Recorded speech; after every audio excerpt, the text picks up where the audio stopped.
वअला आलिहि व अस्हाबिहि अत्तय्यिबीन अत्ताहिरीन व अलैना मअहुम अजमईन अम्मा बाद।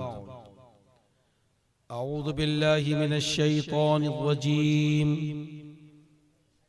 बिस्मिल्लाहिर रहमानिर रहीम।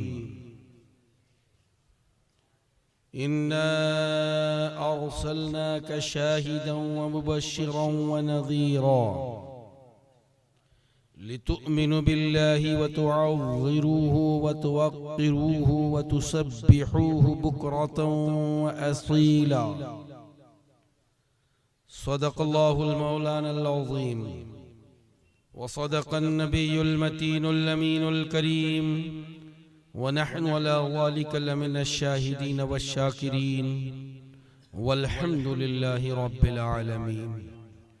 अल्लाहुम्मा अल्लिमना मा यनफ़उना वन्फ़अना बिमा अल्लमतना वज़िदना इल्मा व अल्हिक़ना बिइबादिकस सालिहीन।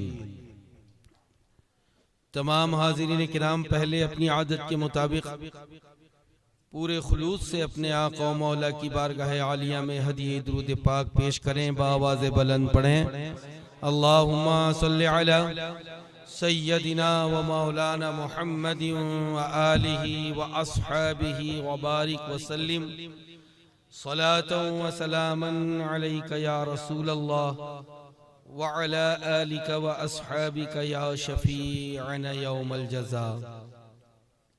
हज़रात,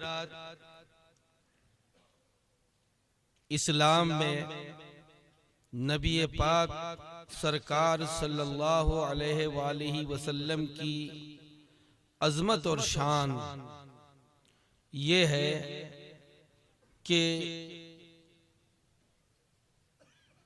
एक लफ्ज़ में डॉक्टर इकबाल ने कह दिया, दी हमा ऊस्त। सारा का सारा दीन तो आका की ज़ाते मुबारका है। सहाबा किराम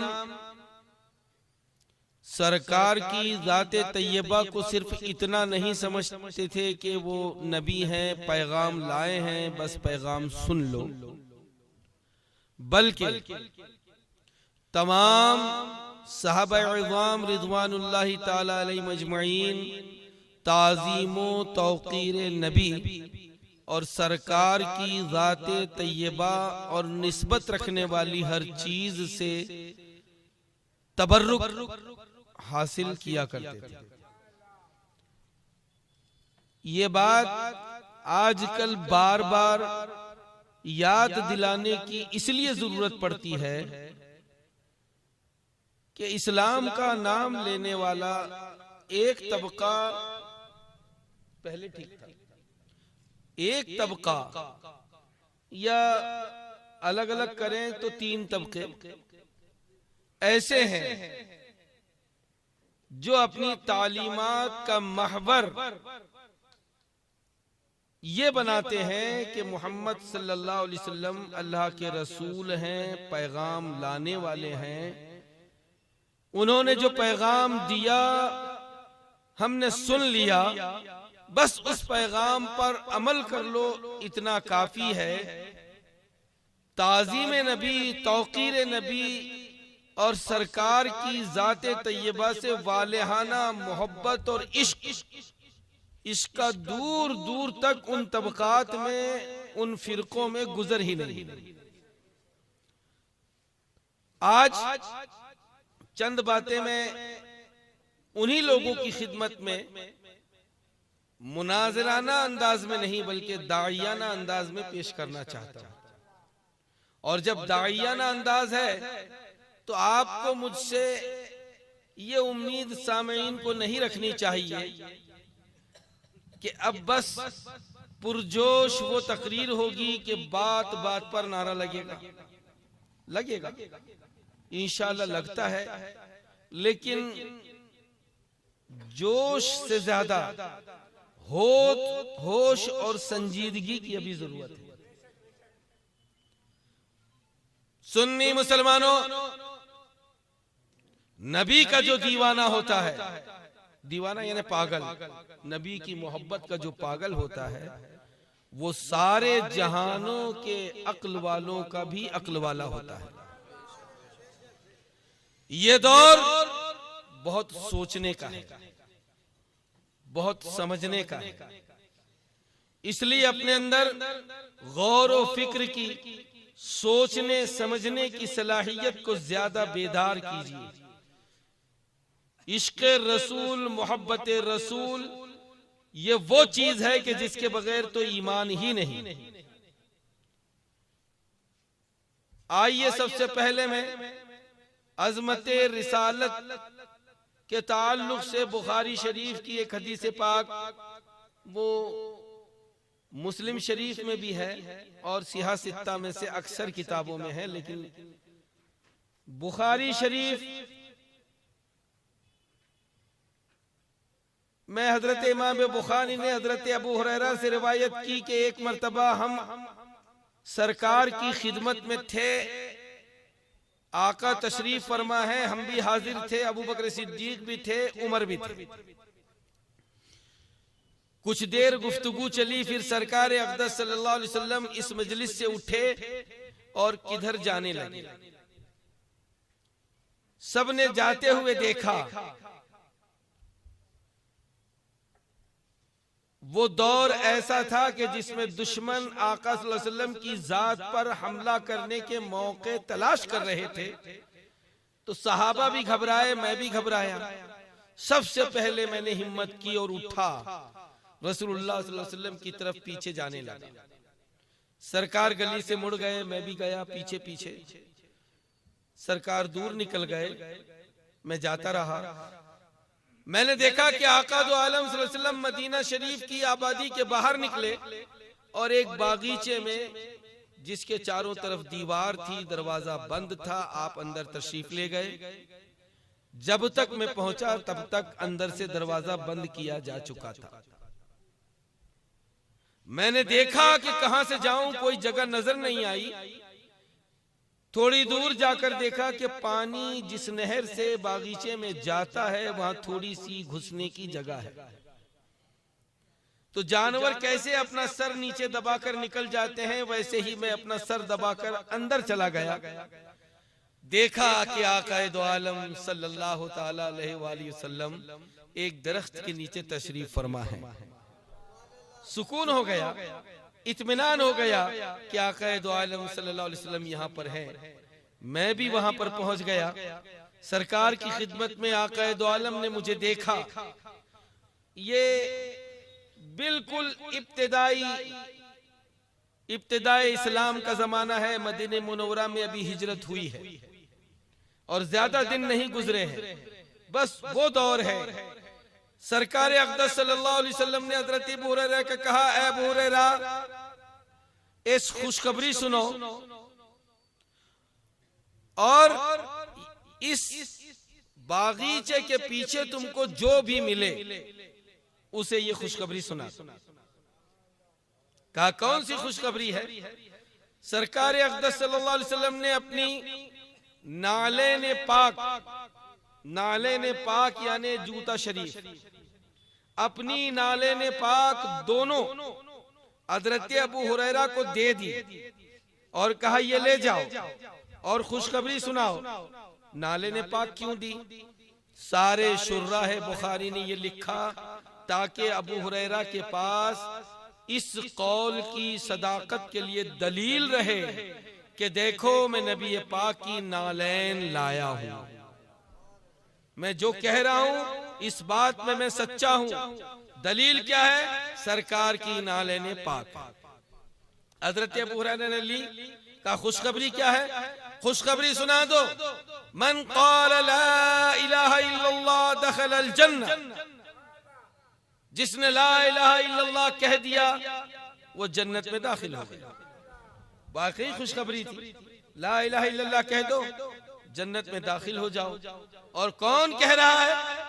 अल्लाह का महबूब फरमा रहा है, अल्लाह का रसूल फरमा रहा है। अब ये बात हज़रत अबू हुरैरा लोगों को सुनाने के लिए निकले। सरकार ने फरमाया कि बागीचे के पीछे जो मिले उसे ये खुशखबरी सुना दो। ये आम जुमला था। हजरत अबू हुरैरा ने यह समझा कि मुझे बाहर सबको जाकर सुनाना है, लेकिन हजरत अबू हुरैरा रज़ी अल्लाह ताला अन्हु जैसे ही बाहर निकले तो सबसे पहले मुलाकात उमर फारूक से हो गई, क्योंकि वो भी पीछे पीछे आ गए थे। हजरत उमर ने कहा, माहादानी नालानी, ऐ अबू हुरैरा ये कौन, ये दो नालैन क्या है? तो उन्होंने कहा कि ये रसूलुल्लाह सल्लल्लाहु अलैहि वसल्लम के नालैन पाक हैं। कहा क्या हुआ? का सरकार ने खुशखबरी बताई है कि जिसने ला इलाहा इल्लल्लाह कहा जन्नत में दाखिल हो गया। इस कौल से यह बात समझ में आती है कि बस ला इलाहा इल्लल्लाह कह दो, अब ना रोजों की जरूरत है, ना अब नमाज की जरूरत है, ना माँ बाप के साथ भलाई की जरूरत है। जन्नत के लिए तो सब कुछ किया जाता है, बस ला इलाहा इल्लल्लाह कह दिया, जन्नत मिल गई, तो अब सारे नेक आमाल करने की जरूरत नहीं। ये बात इब्तिदाए इस्लाम में हर सुनने वाले को समझ में आती। इसलिए हजरत उमर ने कहा, अबू हुरैरा ये न सुनाओ। कहा नहीं, मुझे तो सरकार ने हुक्म दिया है कि सुनाऊं। हजरत उमर ने कहा, रोका उन्हें। क्यों रोका? इसलिए रोका, शुर्राह हदीस फरमाते हैं कि हजरत उमर ने इसलिए रोका कि अबू हुरैरा, सरकार ने जो फरमाया है कि दीवार के पीछे सुना दो, तुमने मुझे सुना दिया, सरकार का हुक्म तो अब पूरा हो गया, लेकिन वापस चलो। तमाम शुर्राह बुखारी ने लिखा कि हजरत अबू हुरैरा इनकार करते रहे, नहीं मैं तो जाऊंगा, सबको सुनाऊंगा। हजरत उमर कह रहे, नहीं रुको, जाओ मत, क्योंकि जब ये लोग सुनेंगे तो अमल नहीं करेंगे, नेकियों की तरफ नहीं जाएंगे। ला इलाहा इल्लल्लाह कह दिया, अब तो जन्नती हो चुके, अब कुछ करने की जरूरत नहीं, ये लोग समझेंगे। इसलिए अबू हुरैरा वापस चलो। हजरत अबू हुरैरा मान नहीं रहे थे, तो हजरत उमर रज़ी अल्लाह तआला अन्हु रोका, नहीं रुक रहे थे तो उनके सीने पर एक मुक्का मारा, सीने पर। वो इतना तेज मुक्का था कि हजरत अबू हुरैरा रज़ी अल्लाह तआला अन्हु चित गिर गए, नाले ने पाक को ऊपर कर लिया और गिर गए। कहा चलो वापस चले, रोते हुए सरकार की बारगाह में। क्या हुआ अबू हुरैरा, क्यों रो रहे हो? बस इतना ही कहना था कि हजरत उमर भी पीछे पीछे आ गए, मेरे सर पर सवार हो गए। कहा, या रसूल अल्लाह सल्लल्लाहु अलैहि वसल्लम, मैं जा रहा था आपकी खुशखबरी सुनाने, उमर ने मुझे रोका और मेरे सीने पर मुक्का मार दिया और मैं चित जमीन पर गिर गया था। तो सरकार ने हजरत उमर से पूछा, ए उमर क्या हाल है? तो हजरत उमर ने अर्ज की, या रसूल अल्लाह सल्लल्लाहु अलैहि वसल्लम, जब लोग ये खुशखबरी सुनेंगे तो अमल नहीं करेंगे, क्योंकि इब्तिदाए इस्लाम है और अभी तो अमल की फजीलत ये सारी लोगों ने देखी ही नहीं। जिंदगियां लोगों की आसानियों में गुजरती है, लोग आसानी तलब करते हैं। या रसूल अल्लाह सल्लल्लाहु अलैहि वसल्लम, ये खुशखबरी मत सुनाइए, यत्तकिलू, लोग इसी खुशखबरी पर भरोसा कर लेंगे और अपने आमाल को छोड़ देंगे, और जब आमाल को छोड़ देंगे सरकार सल्लल्लाहु ताला अलैहि वसल्लम, तो आपकी सारी तालीमात लोगों तक पहुंच नहीं पाई।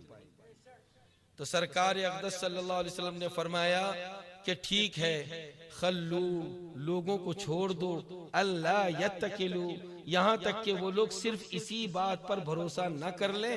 हजरत उमर रज़ी अल्लाह ताला अन्हु की बात की सरकार ने तायीद फरमा दी। यहां तक आपने सुना। बात इससे क्या समझ में आई कि ईमान लाने के बाद और सही इस्लाम लाने के बाद, यानी सुन्नी सही उल अकीदा मुसलमान होने के बाद, इंसान ने ये नहीं सोचना चाहिए कि मैं सुन्नी सही उल अकीदा मुसलमान हूं और मुझे तो जन्नत मिलनी ही मिलनी है।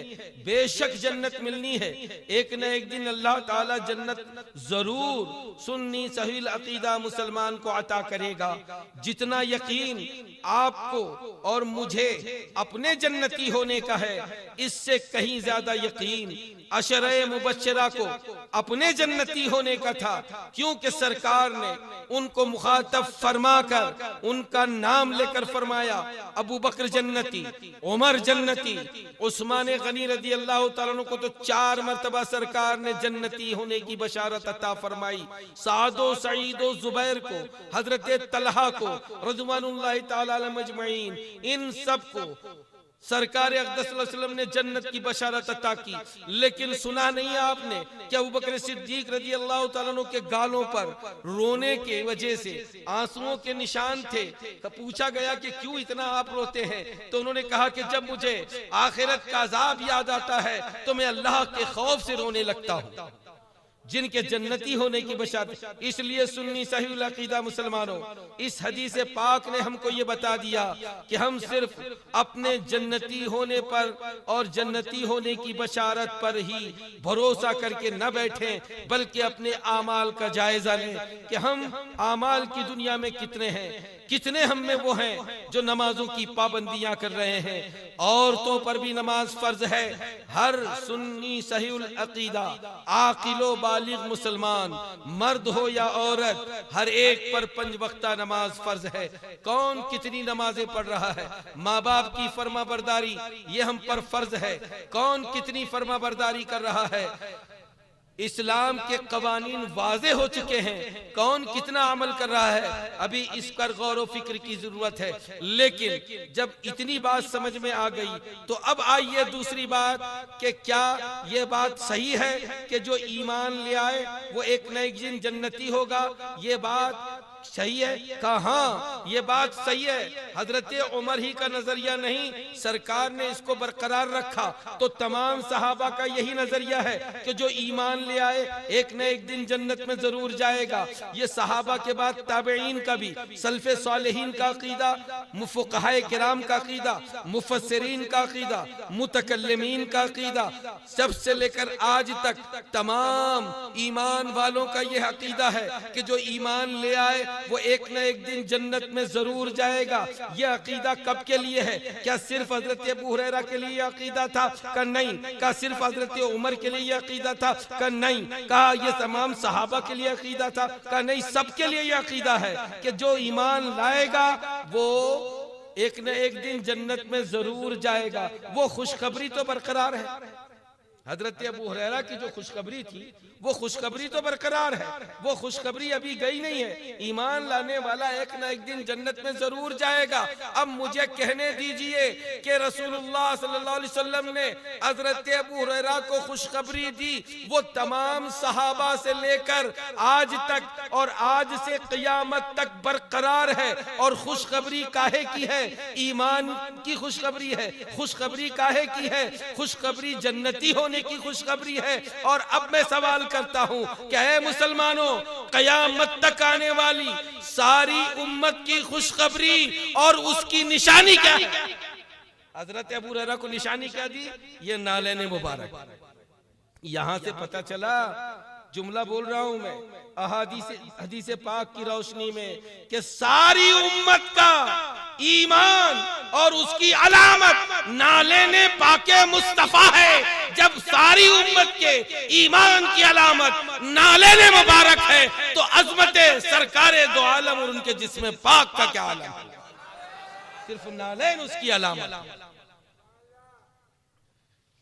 यह तय है कि वो अकीदा जो हज़रत अबू हुरैरा बयान फरमा रहे थे सिर्फ सहाबा के लिए नहीं, क़यामत तक के लिए है। तो नालेने पाक उसकी निशानी बन गई। और यहां से अजमत सरकार के जिस्म पाक से ताल्लुक रखने वाली चीज की अजमत का भी इजहार हो। हजरत उमर रदी अल्लाह ताला अन्हु, उनसे बढ़कर आज के लोग इस्लाम समझेंगे? उन्होंने ये तो समझ लिया कि ये खुशखबरी सुनकर लोग अमल नहीं करेंगे और अमल की तरफ से बेफिक्र हो जाएंगे। और इसी बात को सरकार ने मुकर्रर भी रखा और इसी को सारे सहाबा ने भी इसी पर ईमान रखा। तो क्या हजरत उमर रज़ी अल्लाह ताला अन्हु ने ये कहा वहां पर कि इतनी बड़ी बात, ईमान की बात, जन्नती होने की बात और नालेन उसकी अलामत, ऐ अबू हुरैरा कहां से नालेन लेकर आए हो? और सरकार की खिदमत में ये नहीं कहा कि या रसूलल्लाह अबू हुरैरा को नालेन क्यों दे दिया, ये नालेन इतनी बड़ी बात के लिए क्या निशानी बनेगी? ये हजरत उमर रज़ी अल्लाह तआला अन्हु ने नहीं कहा, इसलिए कि उमर भी जानते थे कि ये ईमान की बात हो या जन्नत की बात हो, इन सबसे बढ़कर नबी पाक की नालेन पाक है। ये हदीस पाक ने हमें बताया। अजमत सरकार अक़दस के जिसमें पाक की निस्बत रख ले, कोई सरकार की कोई चीज निस्बत रख ले तो सहाबा के नजदीक उसकी बड़ी अहमियत है।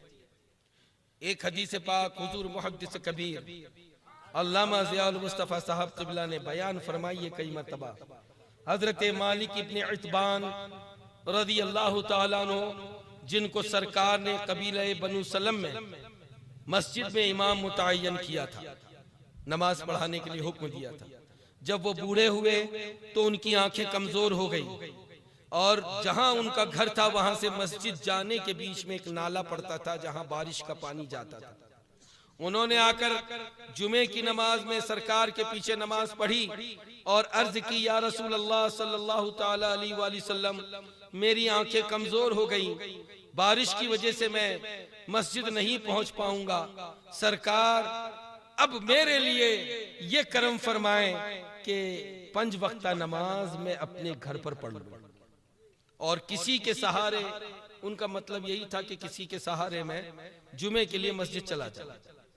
रोजाना 5 वक्ता नमाज में किसी का सहारा ढूंढ कर जाना मुश्किल है, रोजाना की पाबंदी मुश्किल है। तो सरकार अक़दस सल्लल्लाहु अलैहि वसल्लम ने उनको इजाजत दे दी कि ठीक है, आंखों की माजूरी है, पानी है, कीचड़ है, ये दोनों उज्र ऐसे हैं कि जिसकी बुनियाद पर घर पर नमाज पढ़ लेने की इजाजत। तो उन्होंने क्या अर्ज किया, या रसूल अल्लाह सल्लल्लाहु तआला अलैहि वसल्लम, आप मेरे घर तशरीफ लाए और मेरे घर में किसी जगह आप नमाज अदा फरमा दे, जहां आप नमाज अदा करेंगे वहीं पर मैं नमाज पढ़ता रहूंगा, जहां आप नमाज पढ़ेंगे। नमाज अल्लाह की इबादत है, क़ियाम अल्लाह के लिए, रुकू अल्लाह के लिए, सिजदा अल्लाह के लिए, दुआ करता है अल्लाह से। नमाज पूरी की पूरी दुआ ही है और दुआ अल्लाह की बारगाह में होती है। ये नमाज की बात कर रहे हैं और उसमें जगह तलाश कर रहे हैं कि जहां या रसूल अल्लाह आप नमाज अदा फरमाएंगे वहीं पर मैं नमाज पढ़ता रहूंगा। सारे शुर्राह हदीस, बुखारी में भी है हदीस, मुस्लिम शरीफ में भी है हदीस पाक, सारे शुर्राह हदीस का इस बात पर इत्तेफाक है कि हजरत मालिक इब्न इत्बान ने यह क्यों अर्ज किया कि आप आकर नमाज पढ़िए, मैं वहीं पढ़ूंगा।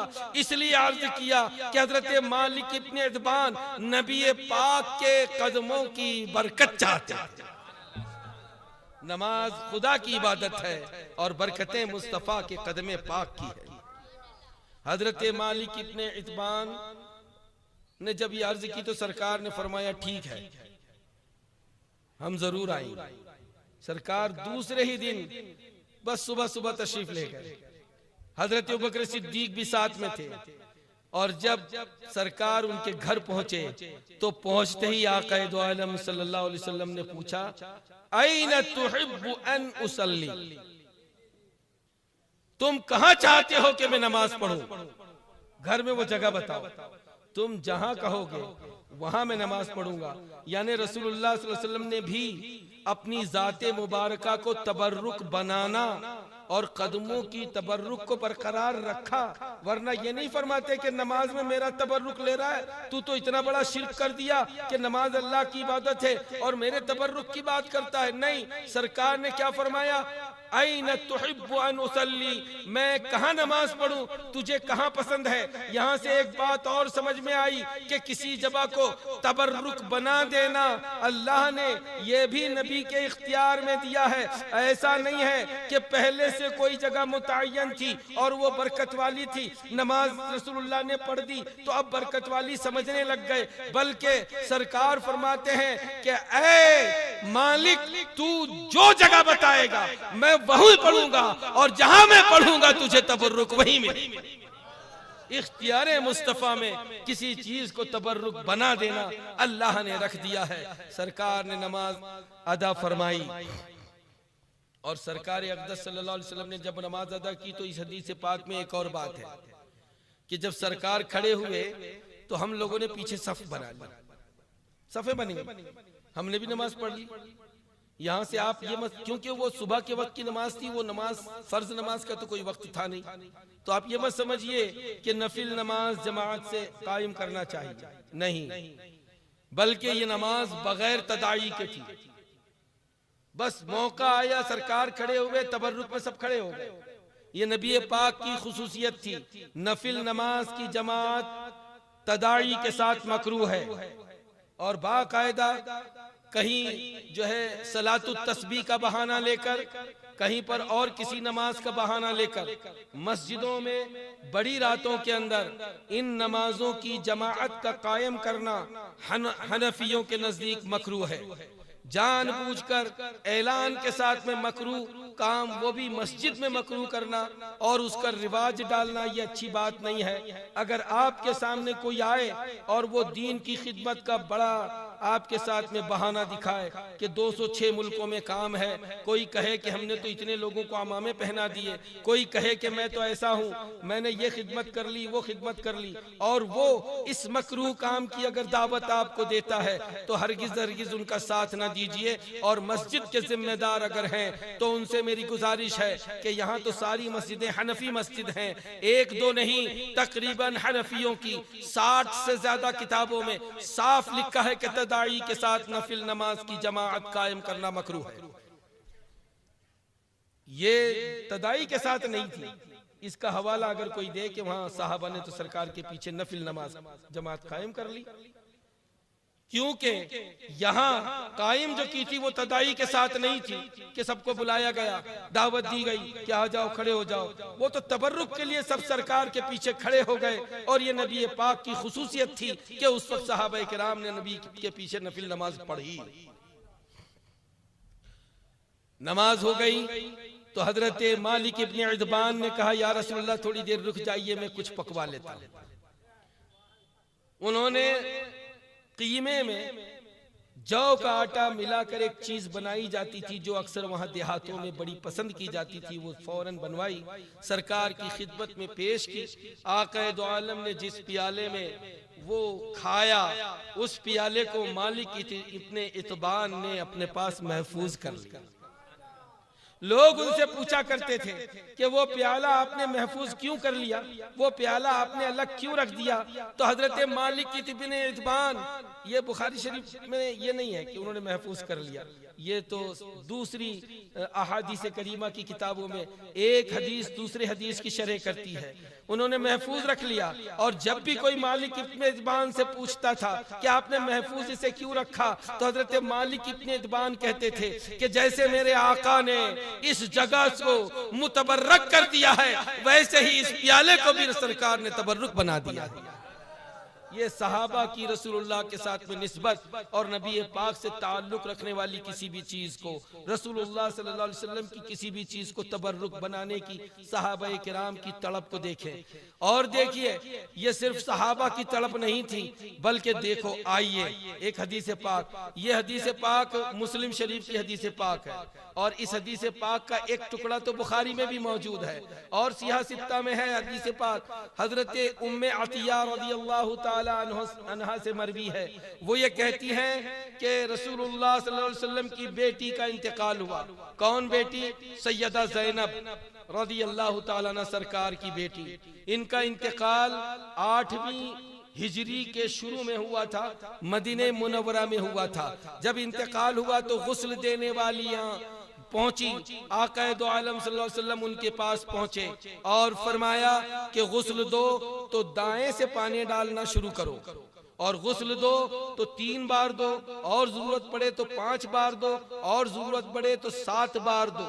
3 बार 5 यानी ताकत 3 बार 5 बार 7 बार गुस्ल दो। और बेरी के पत्तों के पानी से गुस्ल दो, और आखिरी मर्तबा जब गुस्ल दोगे तो उसमें काफूर मिलाकर गुस्ल दो।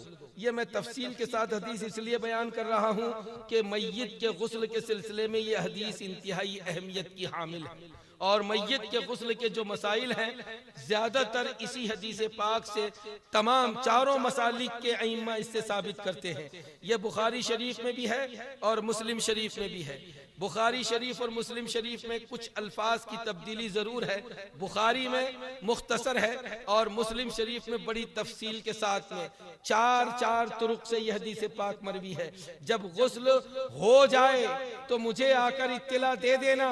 जब गुस्ल हो चुका, काफूर से भी गुस्ल हो चुका, तो सरकार अक़दस सल्लल्लाहु अलैहि वसल्लम को जाकर इत्तला दी गई, या रसूलल्लाह आपकी बेटी का गुस्ल हो चुका है।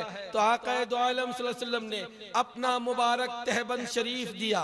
एक तहबंद शरीफ था सरकार का, वो मुबारक तहबंद शरीफ आपने अता फरमाया और फरमाया कि इसको उनके कफन में इस तरह शामिल करो कि उनके जिस्म से वो मिला रहे। ये सरकार ने क्यों फरमाया? हदीस पाक में तो नहीं है, लेकिन जितने शुर्राहे हदीस हैं सारे के सारे शुरू से लेकर आखिर तक सिर्फ एक ही बात पर मुत्तफिक हैं कि रसूलुल्लाह सल्लल्लाहु अलैहि वसल्लम ने अपनी बेटी को कफन में अपना मुबारक कपड़ा क्यों दिया? इसलिए दिया कि सरकार अपनी बेटी के लिए तबर्रुक अता फरमाना था। सरकार के कपड़े से तबर्रुक हासिल करना ये सहाबा अगर करें तो ये सहाबा की बात हो गई। यहाँ तो खुद आक़ाए दो आलम सल्लल्लाहु तआला अलैहि वसल्लम तबर्रुकन अपना कपड़ा अपनी बेटी के लिए, और वो भी कब्र के लिए, और वो भी कफन के लिए अता फरमा रहे हैं। यहाँ से पता ये चला कि नबी पाक की ज़ात तैयबा सिर्फ इतनी नहीं है कि पैगाम सुनो और अमल करना शुरू कर दो, बल्कि आका की ज़ात तैयबा वो है कि नबी से निस्बत रखने वाली हर चीज की ताजीम की जाएगी, हर चीज की तौकीर की जाएगी। एक और हदीस पाक है, मैं अभी कोशिश करूंगा कि बुखारी और मुस्लिम की ही अहादीस करीमा आपके सामने पेश करूं क्योंकि वक्त कम है। एक और हदीस पाक है मुस्लिम शरीफ में, हजरत अस्मा बिन्त अबू बकर रदी अल्लाह ताला, मुस्लिम शरीफ में है यह हदीस पाक। वो कहती हैं कि सरकार अक़दस सल्लल्लाहु अलैहि वसल्लम का एक जुब्बे मुबारक सैयदा आयशा के पास था, उम्मुल मोमिनीन के पास था, और जब उम्मुल मोमिनीन सैयदा आयशा का इंतकाल हो गया और आपने पर्दा फरमा लिया तो फिर सरकार का वो जुब्बे मुबारक मेरे हिस्से में आया, मैंने उस पर कब्जा कर लिया। फिर क्या कहती हैं वो ये कहती हैं कि सरकार के इस जुब्बे मुबारक से हम मर्दा हमारे जितने मरीज हैं उन मरीजों से को शिफा देने के लिए इससे तबर्रुकन इस्तेमाल किया करते हैं। कोई बात नहीं, नारे तकबीर, नारे रिसालत, नारे रिसालत, उलमाए अहले सुन्नत, खलीफा हुजूर अमानत रसूल हजरत अल्लामा मुफ्ती मुराद अली साहब क़िबला, हजरत अल्लामा मुफ्ती मुराद अली साहब क़िबला, असीर हुजूर ताजुश शरिया, असीर हुजूर ताजुश शरिया, असीर हुजूर ताजुश शरिया, असीर हुजूर ताजुश शरिया, असीर हुजूर ताजुश शरिया, बस्ती बस्ती करिया करिया, बस्ती बस्ती करिया करिया, हजरत अल्लामा मुफ्ती मुराद अली साहब क़िबला, हजरत अल्लामा मुफ्ती मुराद अली साहब क़िबला, हजरत अल्लामा मुफ्ती मुराद अली साहब क़िबला, उलमाए अहले सुन्नत, नारे तकबीर, नारे रिसालत।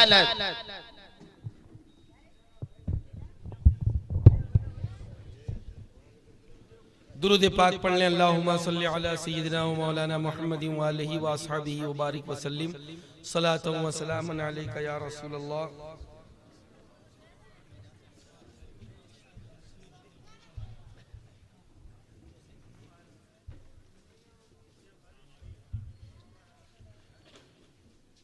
एक और मुस्लिम शरीफ की हदीस पाक है जिसमें हजरत अनस रदी अल्लाह ताला अन्हु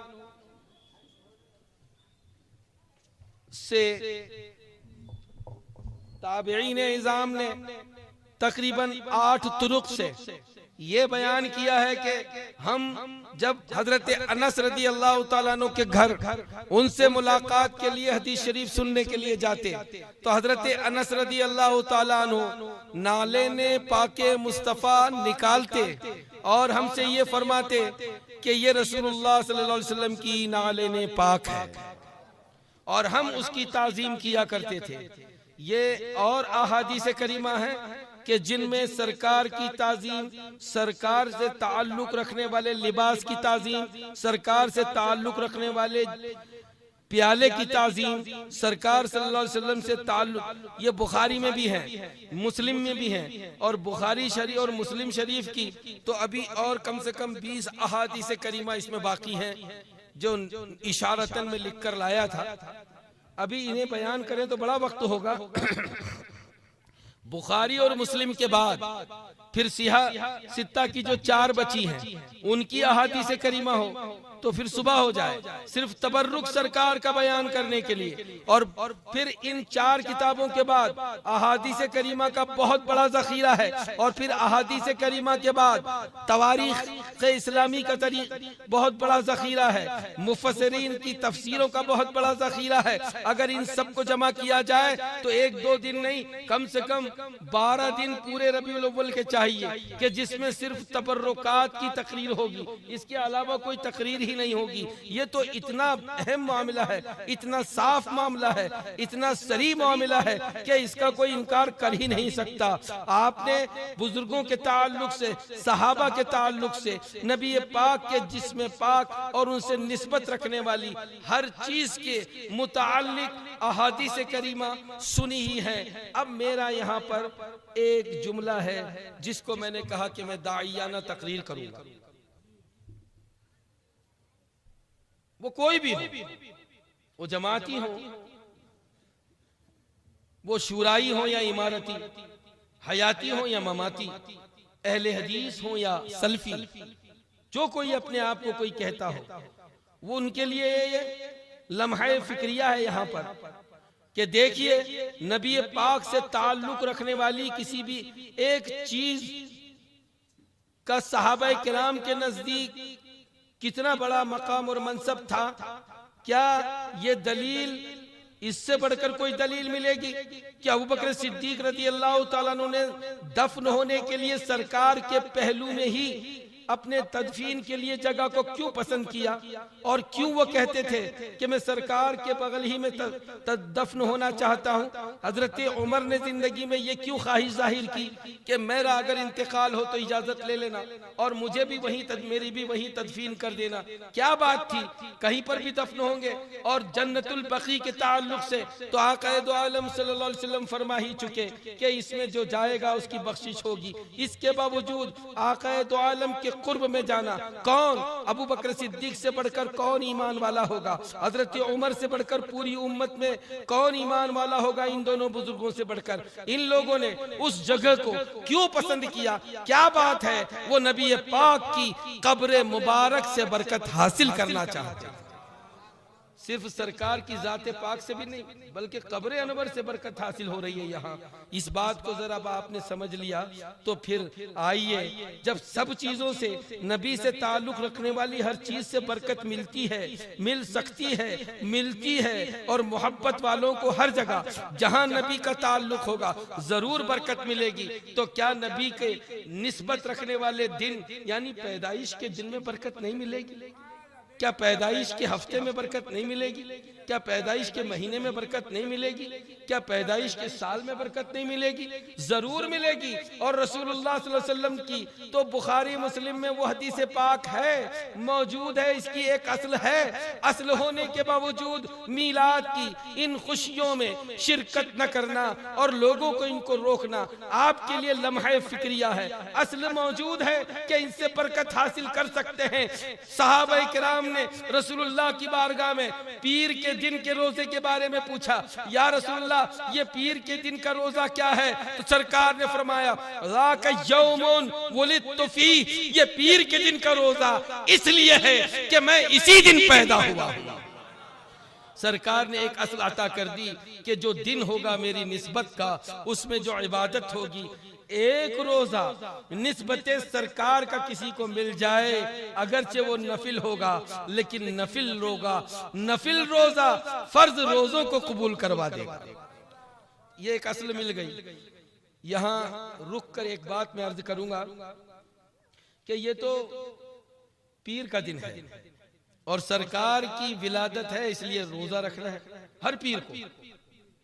सरकार अक़दस सल्लल्लाहु अलैहि वसल्लम एक महीने में कभी 6 कभी 7 रोजे रखते थे, पीर का भी रखते थे और जुमेरात का भी रखते थे, खमीस यानी जुमेरात।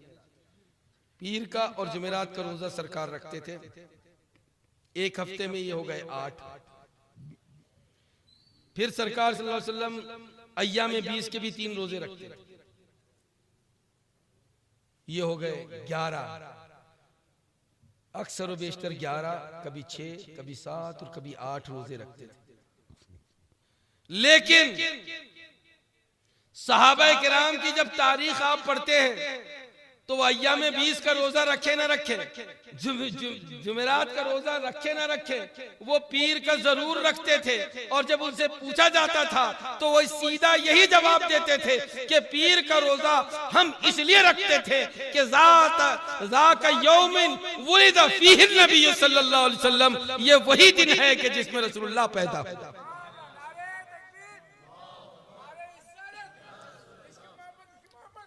हफ्ते की वजह से नबी पाक हफ्ते के एक पूरा हफ्ता है, उसमें पीर का दिन है, इसको नबी पाक की जात से विलादत से ताल्लुक हो गया तो वो दिन बरकत वाला रोजे वाला हो गया। ऐसे ही महीने को भी ताल्लुक है और ऐसे ही साल को भी ताल्लुक है। मैं अभी ज्यादा तफसील में नहीं जाऊंगा, एक बात सिर्फ अर्ज कर देता हूँ। हजरत इमाम ताजुद्दीन सुबकी अलैहि रहमत व रिदवान फरमाते हैं, देखो साल को ताल्लुक है, नबी पाक की साल की बरकतों को ताल्लुक है। हम अहले सुन्नत वल जमाअत जब ये कहते हैं कि सरकार की ज़ात तैयबा ये काबे से भी अफजल है, अर्श आज़म से भी अफजल है, कुर्सी से भी अफजल है, और नबी पाक की ज़ात से बढ़कर अल्लाह के मखलूक में कोई अफजलियत नहीं रखता, वो ज़ात तैयबा सरकार की है। हजरत इमाम ताजुद्दीन सुबकी ने बड़े अच्छी तरह इसको समझा दिया कि विलादत सरकार हफ्तों को, महीनों को, साल को भी विलादत सरकार बरकत अता करती है।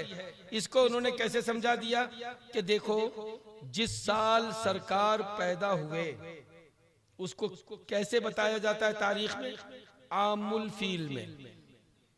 आमुल फील का मतलब यह है कि अबरहा ने लश्कर लाकर काबे को ढाने की कोशिश की थी और अबाबील का लश्कर आसमान से आया, अल्लाह के हुक्म से आया। उनकी चोंच में और उनके पैरों में छोटे छोटे कंकर थे, पूरा लश्कर तबाह बर्बाद हो गया, काबा बच गया, मक्के के लोग बच गए। अब इस पर हजरत इमाम ताजुद्दीन सिबकी क्या कहते हैं कि काबे को अल्लाह ने बचा लिया, मक्के को भी बचा लिया, मक्के वालों को भी बचा लिया। अब रहा का लश्कर अगर काबे को ढाता तो सिर्फ ढाकर नहीं जाता बल्कि बस्ती वालों को भी तबाह कर देता, बस्ती वालों को भी बर्बाद कर देता। तो वो कहते हैं कि अल्लाह ने काबे को बचा लिया।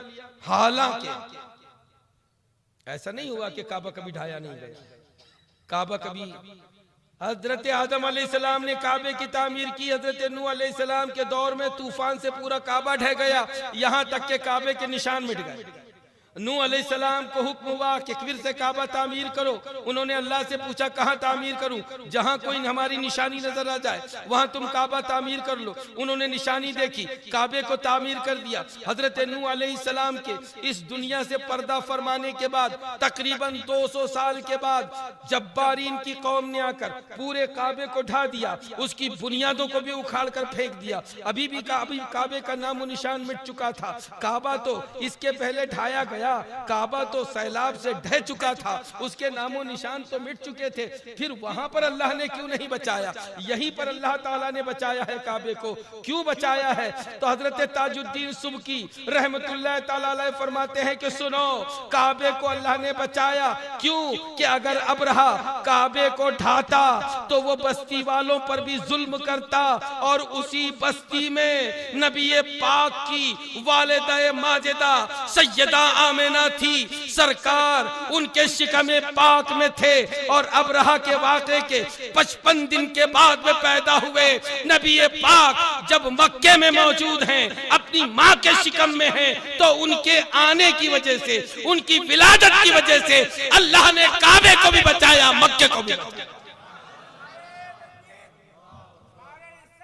अल्लाह ने काबे को भी बचाया है, अल्लाह ने मक्के को भी बचाया है। तो यहाँ कहने दीजिए कि विलादते मुस्तफा की बरकतें तो काबे को भी मिली, काबे को भी मिली है। इसीलिए इमाम अहले सुन्नत फरमाते हैं, हाजियों आओ शहंशाह का रोजा देखो, काबा तो देख चुके, काबे का काबा देखो। तो नबी पाक की जात तैयबा वो जात है कि जिनसे ताल्लुक रखने वाली हर चीज निस्बत वाली होती है। तो जब यौमे विलादत को सरकार से कोई निस्बत है, तो निस्बत का एहतराम करने में क्या जा रहा है? निस्बत का एहतराम करने में तुम्हारा आपका क्या नुकसान होता है? फिर क्यों मीलाद मुबारक के ताल्लुक से मनफी व्हाट्सएप पर, इंस्टाग्राम पर, फेसबुक पर मनफी रुझानात को शाये किया जाता है? अभी इसी साल की बात है कि कई पोस्ट ऐसी बनाई गई कि जिन पोस्टों में महफिल मिलाद से मुसलमानों को बज़्ज़न किया गया। कम से कम 7 पोस्ट का जवाब तो फकीर ने लिखा उसका, और वो आम की गई। हमने मिलाद को तलाश किया, कुरान में नहीं मिला। हमने जश्न मिलाद को तलाश किया, हदीस में नहीं मिला।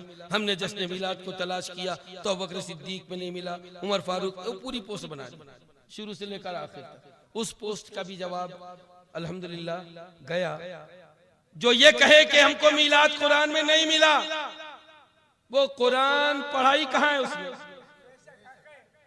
सलामुन अलैया यौमा वुलिदतु, हजरत ईसा अलैहिस्सलाम कहते हैं जिस दिन मेरी विलादत यानी जिस दिन मेरा विलाद है उस दिन मुझ पर सलाम। और जब खुद नबी अपनी मिलाद कुरान में पढ़ सकता है तो उम्मतियों को भी हक है कि अपने नबी का मिलाद आम तौर पर। तो कुरान में भी मिलाद है, अहादीस में नहीं मिलाद, उसमें भी मिलाद है, बुजुर्गों के अक़वाल में भी मिलाद है। कोई ढूंढे, कोई तलाश करे तो अरे तिरमिज़ी शरीफ अहादीस की किताब है, मोतबर किताब है, उसमें तो एक बाब ही बना दिया, बाबू मिलादुन नबी सल्लल्लाहु ताला अलैहि वसल्लम। तो कैसे कहता है कि हदीस में नहीं मिला? क्या तिरमिज़ी शरीफ को नहीं मानता? क्या तिरमिज़ी शरीफ किताब नहीं है? क्या तिरमिज़ी शरीफ मोतबर नहीं है? तो मिलाद तो है अहादीस में भी। बहरहाल ये मिलाद आशिकों मोहब्बत वालों का मिलाद मनाना, सरकार के ताल्लुक निस्बत रखने वाली हर चीज से निस्बत रखना, ये हमारी जिम्मेदारी है। लेकिन सुन्नी सहीह अकीदा मुसलमानों, आखिर में एक बात अर्ज करूंगा। आप तो जानते ही हैं कि इस साल उर्स, ये जुलूस के दिन बड़ी हमाहमी है और मुल्क के हालात भी बेहतर नहीं।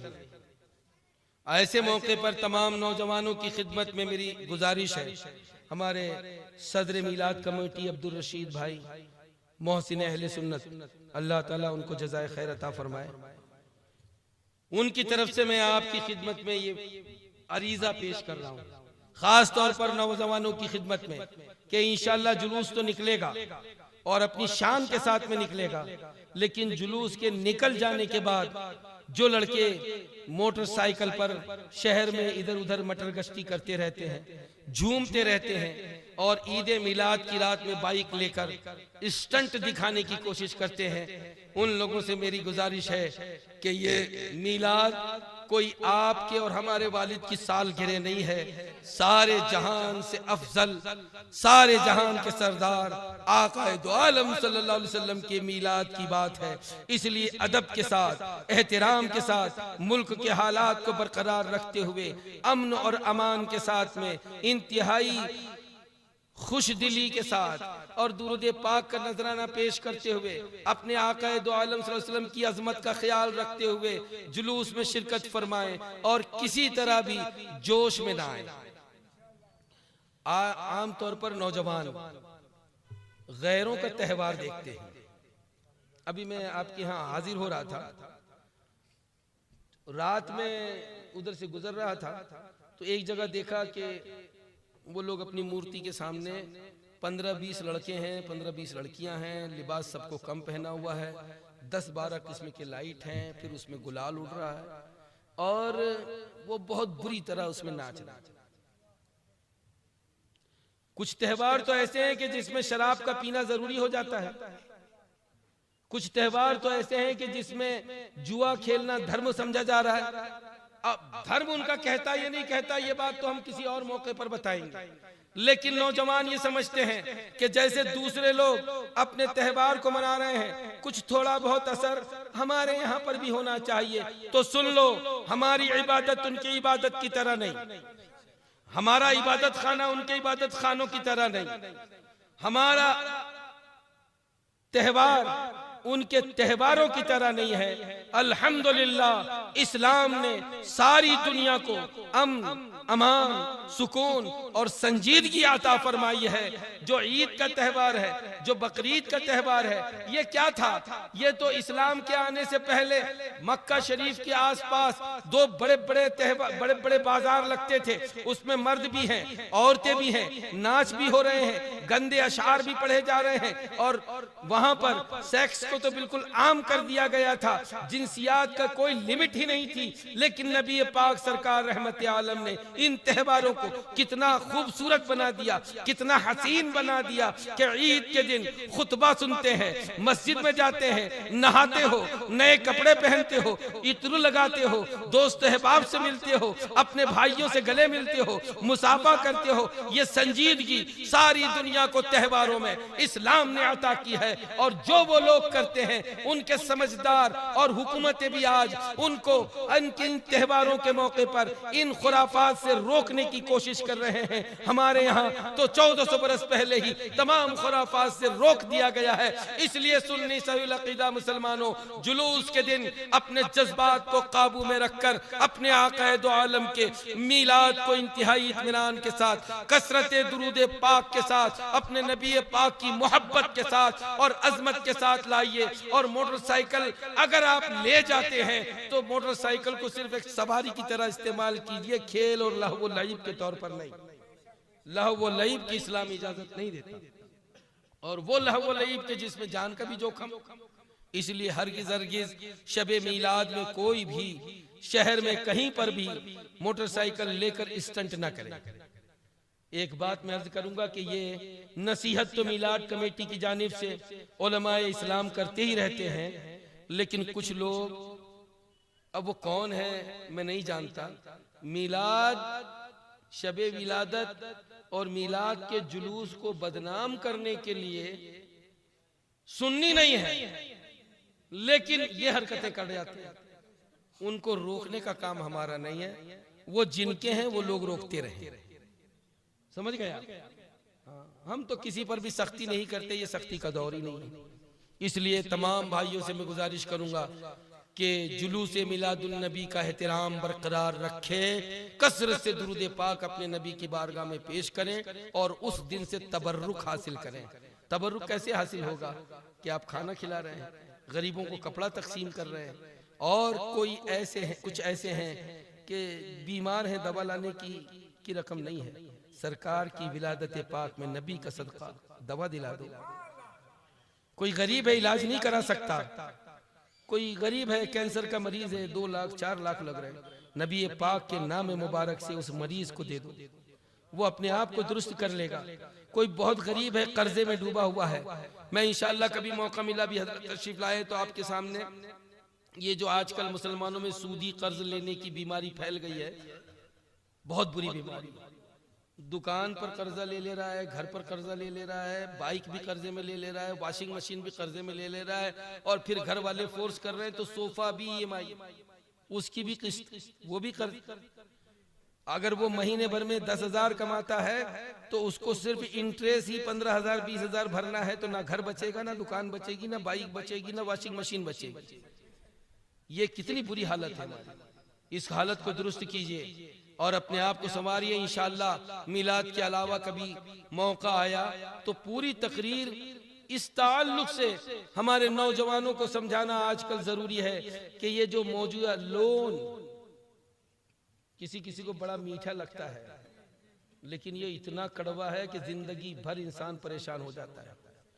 बेहतरीन चलती हुई दुकानें ठप हो जा रही, घर तबाह हो जा रहे और लोन पूरा नहीं हो रहा है। अल्लाह ताला इस बीमारी से मुसलमानों को महफूज रखे। इसलिए सुन्नी सही अकीदा मुसलमानों, इस बात का ख्याल रखो अच्छी तरह कि हमें एहतराम करना है मिलादुल नबी का, जुलूस का, नबी पाक की अजमत व शान का, और बिल्कुल ढंग से रहना है। मौला ताला अपने हबीब पाक के सदक़े हमें नबी की अजमत व शान का ख्याल रखने की तौफीक अता फरमाए।